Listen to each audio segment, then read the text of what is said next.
Well, good morning. It's good to be here. It's a beautiful day. It was a pleasant drive. I see, I think, mostly friendly faces. So we're here to worship, and so I want us to think about life, and I want us to think about life kind of through the text that you have before you. So if you want to kind of look at that, you might say, what on earth is this guy going to talk about for the next 3 hours? Okay, it won't be quite that long, 2.5. So you might say, now what is he going to talk about with this seemingly simple little psalm? And so I was trying to figure out where to start. I'm still trying to figure out where to start in case you haven't picked that up. But I think I want to start with, again, life. Anybody here ever feel disoriented? You know, yesterday I've been, I don't want to say harassed by my bank, but I've gotten a number of emails saying how simple it would be to just, use my phone to pay for coffee and stuff. So I thought, and then they offered, you get all these air miles if you do it, right? And so I thought, well, I'd be a fool not to, just to put some coffee on my credit card and get 5,000 Aeroplan miles, and then I got enough, I can fly to California, not on 5,000, but with what I had. So I thought, well, this is going to be simple. And so on Thursday, I thought I set it up, and on Friday morning, I was going to a meeting, and I presented my phone, and nothing happened. So then I tried to do it again, and nothing happened. Then I did it once more, and brilliantly it worked. And so then we're all in the car, and I said, I'll just pull out my phone. Here, just tap my phone. And of course, nothing happens. So I was kind of disoriented with the whole electronic world yesterday. I was getting very frustrated. And at a certain point, I thought, I've got to just stop. This is all out of perspective. Now, I know none of you have ever had those kind of love-hate things with Bell or Rogers or TELUS or any of those sort of household names. But as I was thinking about it, I thought, this is not really earth-shattering, right? It's not worth messing up my day.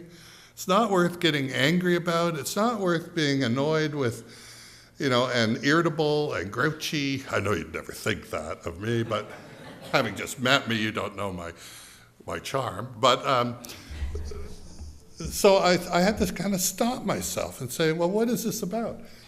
But a lot of people that we face from day to day are going through much more disorienting things than that. Think of people who have been taken from their homeland and lost everything they had and are lucky, we would say, blessed to arrive in our country with nothing. And it is a blessing. It is a blessing, but how do you understand that?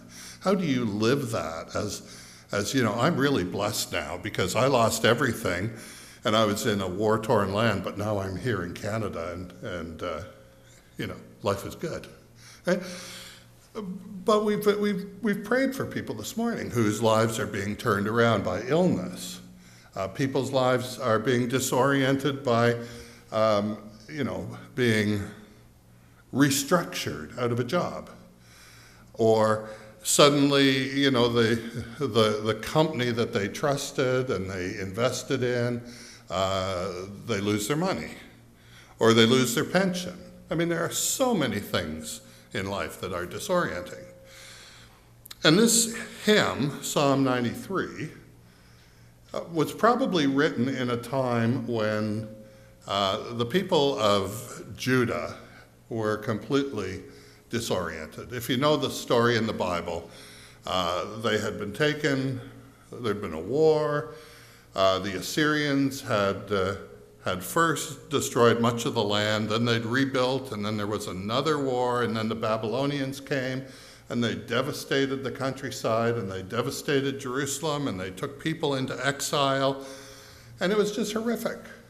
And as they tried to understand what was going on, this is one of the hymns that they wrote.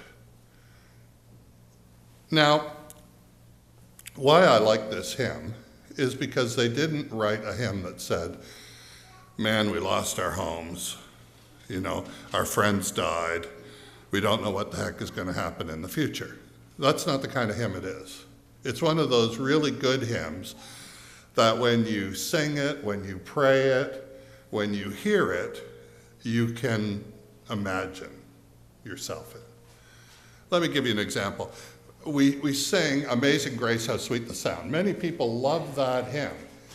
Many people who are maybe not very close to God love that hymn.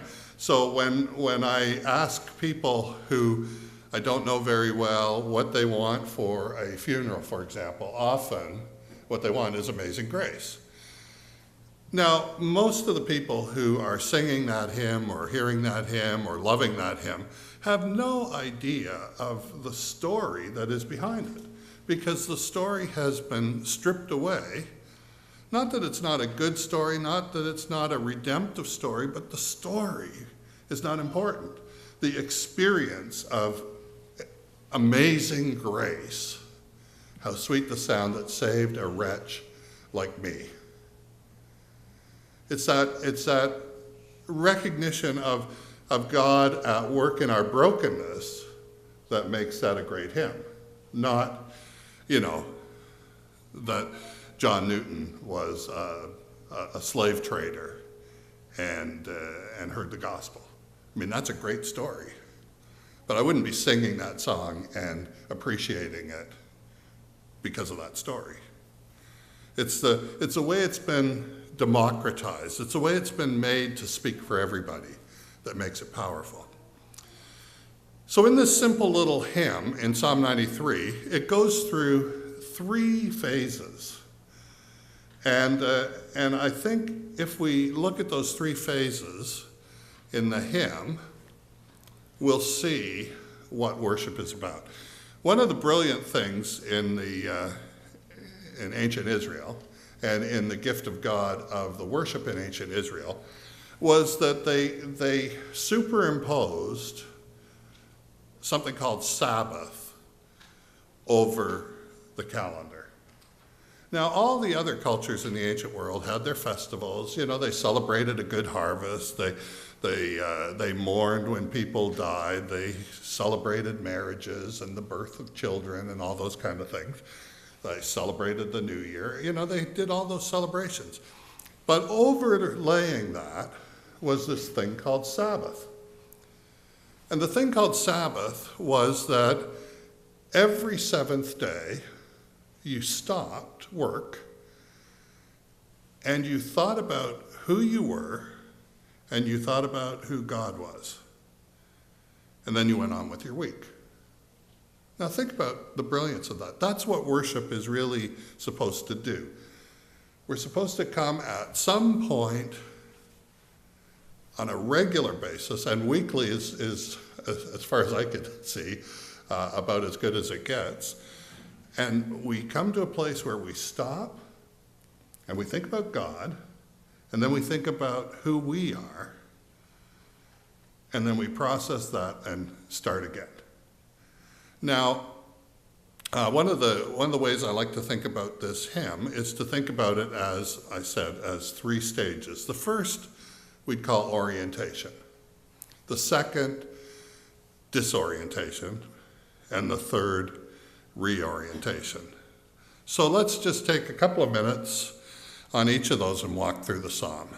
So this hymn, completely anonymous hymn, begins with this declaration, Yahweh reigns. It uses the personal name of God, the name that is given so that people can feel like they're in a relationship with a person. Yahweh reigns. And what does that mean? Who is Yahweh? Yahweh is the creator. Yahweh is the God who rules the universe. And what is he like? Well, he's robed in majesty. No matter how exalted you want to imagine the deity, that's what God is like, and more. And he is not only robed in majesty, we say that twice, but he is armed with strength. He is not only majestic and not only personal, but all-powerful. That's what those first two lines have communicated to us. Indeed, the world as they know it, all of creation, is established, firm, secure. You know, creation isn't going to fall apart. Creation isn't going to suddenly disintegrate, but in fact, it's firm and secure because it's created by God. And the rule of God, verse 2 says, was established long ago. In fact, God is from eternity. So as far back as you want to imagine, go back further and God is already there. Now this is very powerful. This talks about the world as it was created, the world as it's meant to be, the world as we are to experience it. The second part of the hymn speaks of disorientation. The seas have lifted up their voice. Now you might say, what on earth is this guy talking about? The seas have lifted up its voice. In the biblical world, think back to the story of creation. When God creates the world out of nothingness, when he calls forth existence in Psalm 1, wrong book, Genesis 1, when he calls forth creation, the waters cover the earth, and there's a chaos to them. A formless void, the Bible uses. It actually puts together two words in Hebrew to form this kind of conjunctive idea of formless, wasteness, nothingness, and pulls these together. And that's what the waters represent.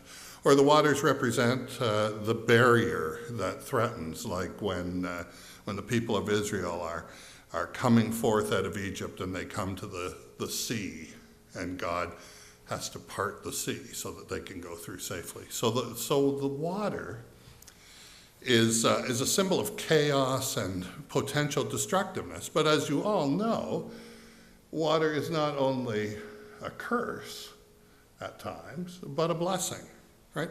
Where would we be without water? So we need water, and water needs to be controlled. And that's why, if you think about the temple as it is built in ancient Israel, in front of the temple there's this great bronze vessel, and it's called the sea. And the sea is filled with water, and they use the water for, wash it, the priests to wash and to clean sacrifices and the blood and so forth.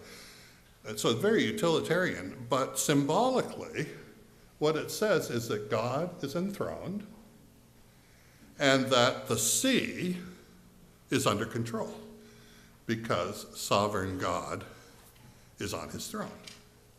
So it's using this metaphor of the sea as symbolic of chaos.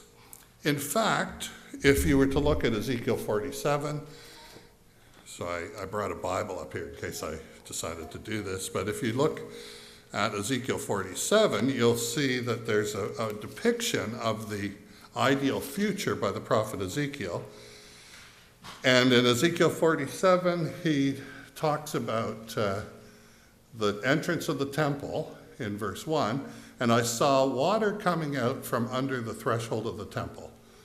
And the water was coming down from under the south side of the temple, and then as the description goes along, it's the water that goes out to water the four corners of the earth. It's redone the Garden of Eden in Ezekiel 47. I'm not going to talk about that anymore, but just want to use that as showing that here in this conceptual world, the throne of God rests over the waters of chaos. And so they're not a threat. When God is enthroned, the waters are not a threat. That's the point of the seas have lifted up their voice. So chaos has broken into the world. The seas have lifted up their voice, O Yahweh. The seas have lifted up their voice. The seas have lifted up their pounding waves. That's what verse 3 says. It says what I was experiencing yesterday. There's a lot of chaos in this world that's driving me crazy, right? But it doesn't name it. Right? This is the brilliance of the poetry. It doesn't name the chaos. So each of us can hear that, and we can think about our own lives, whether it's our own struggles with our health, or our own struggles financially, or, difficulties we're having with a neighbor, or, the state of our world, all those things that disorient us, and there are tons of them. All of that is symbolized by the seas lifting up their voice. But then look at verse 4. Mightier than the thunder of the great waters, mightier than the breakers of the sea, Yahweh on high is mighty. So the poet says, here's the world as it was created to be. Here's the world as we experience it. So we recognize that the world is oriented to be a certain way, but that we live in the world that is constantly disoriented by disobedience, by sin, sometimes by our willful acts, sometimes by the willful acts of others, sometimes by things beyond any of our understanding or control. The world crashes down around us. But the poet says, mightier than the sea is the God who is enthroned. And then the 5th verse really talks about what we do when we come to worship. Reorientation. We need to recognize that, yes, all of those things we experience week in, week out, all of those disastrous things that could, completely disorient us, completely cause us to lose our focus, that can chew up our lives and overwhelm them and get us into places that we don't want to be, all of that can be overcome when we bring it to God. When we come and say, Lord, here is my life. I don't understand. I don't even know what to say. It's like when Paul says, in Romans, he says, when we don't even know the words to say and we just come into the presence of God, the Spirit of God groans on our behalf and prays the prayers that we don't know how to pray. It's powerful. It's wonderful. And so as we come together, we come with all our stuff. And the glory of the gospel, the glory of worship, is that all of that crap, all of that disgusting, vile, disorienting, disfiguring, horrible, miserable stuff, God wants us to bring it as an offering and walk away from it. Now, that's the best deal you're going to get, right? You're invited to just come and leave it with God, and to go from here and experience the world as it should be, to be reoriented. And that's what verse 5 is about. Your statutes stand firm. In other words, the stuff that the first part of the hymn describes, God being in control, God ruling the world, God having a plan and a purpose for you and me, none of that has changed. In spite of my problems with this thing yesterday, or no matter the problems that I've had when, a physician has told me that I need some kind of treatment, or no matter the problems when I've not been able to pay my bills, or when, I've had a problem with my neighbors, whatever it is, none of that is out of the control of God. And so I can just leave it and get refocused. And so your statutes stand firm. Line 1. The second line, holiness adorns your house. Again, you might say, what's the point of that? Well, here's the point. The character of God has not changed. From the beginning, God was the creator. God cared about his creation. God wanted the best for his creation. God wanted the best for you. God wants the best for me. And no matter what disfiguring, disorienting thing that I might have chosen or might have been thrust upon me, none of that has changed God's love or God's character. And God, in his holiness, chooses to love me. And God, in his holiness, chooses to love you. And none of the garbage that you come and drop as an offering, it's just ridiculous, isn't it? Bring this, think of the most vile thing you've ever done, and the greatest gift you can give to God is to come and just dump it and say, I'm done with that, I'm leaving it here. I mean, even your mother won't give you that kind of deal. She might try hard. And then the last word that the poet gives us is the timeline for endless days. That's never going to change. The character of God is never going to change. The love of God is never going to change. The deal that God offers of redemption and forgiveness and transformation and newness is never going to change. It's still on offer, and it will be from this day forward. And that's why we worship. So the worship team is going to come back, and we're going to sing together a song called Heart of Worship. And if God has been speaking to you today and saying, I want you to just leave some of that stuff, you're maybe a little disoriented. I mean, if we're honest, we're all disoriented after a week out in the world. Sometimes, you leave the glorious meeting and you feel the presence of God and you go into the parking lot and your car has a flat tire. It happens, right? That's disorienting.